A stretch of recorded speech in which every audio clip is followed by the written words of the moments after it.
Have you ever wondered what a colonial administrator was really thinking? In 1905, a book called The East Africa Protectorate gave us a rare chance to find out. What makes it so fascinating is that it was written by Sir Charles Elliot, the top British official in the territory, right after he dramatically resigned his post. This wasn't just a book, it was a statement. Right from the opening lines, you can feel the tension. He calls these years the happiest and most interesting of his life, but he was forced out. So this book, it's his side of the story. His chance to get his version of events on the record after a huge political fight. But this is so much more than just a memoir. It's really the unvarnished blueprint from a top colonial administrator at the very peak of the British Empire. He's laying out step by step his vision for building a colony from the ground up. It's his message to the public and for history. So let's dive into that blueprint. Okay, so first things first. Elliot begins with the land itself. He sees it as this huge, vast canvas just waiting for his colonial masterpiece. To him, it wasn't a wilderness. It was a territory of immense, untapped potential.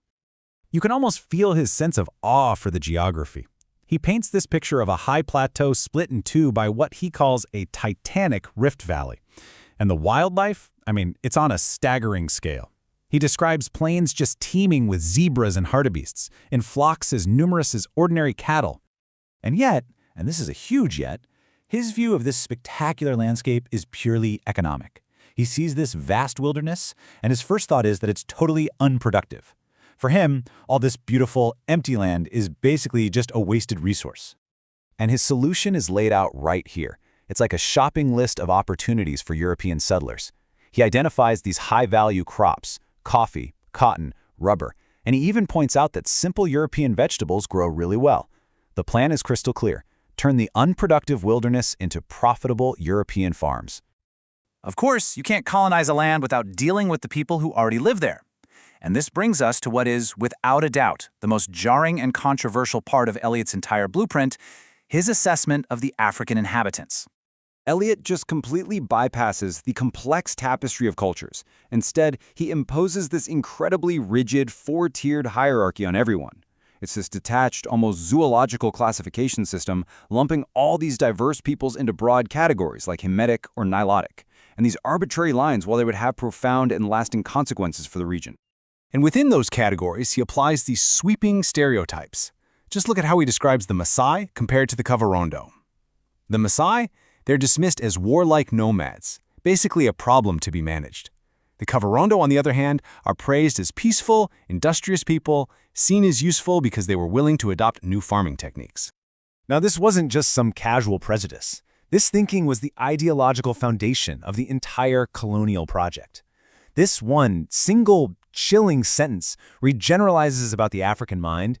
It just lays bare the worldview that fueled his entire strategy for the protectorate.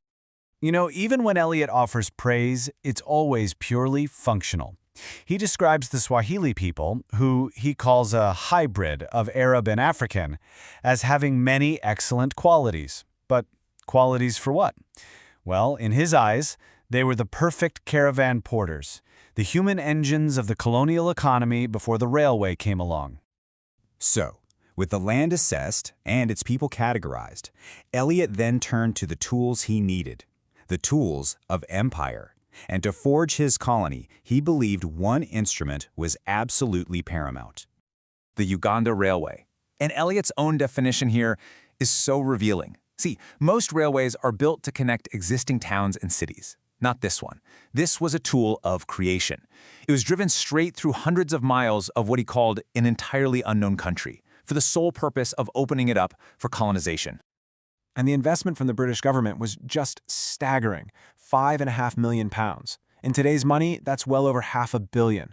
This wasn't some minor project. It was a massive national investment in the very idea of empire. So how did Elliot justify that enormous cost and all the difficulty? Well, he frames it as a testament to British character. He portrays the railway as the ultimate expression of national will, a triumph of the pluck and luck of the British race. And the challenges were just immense.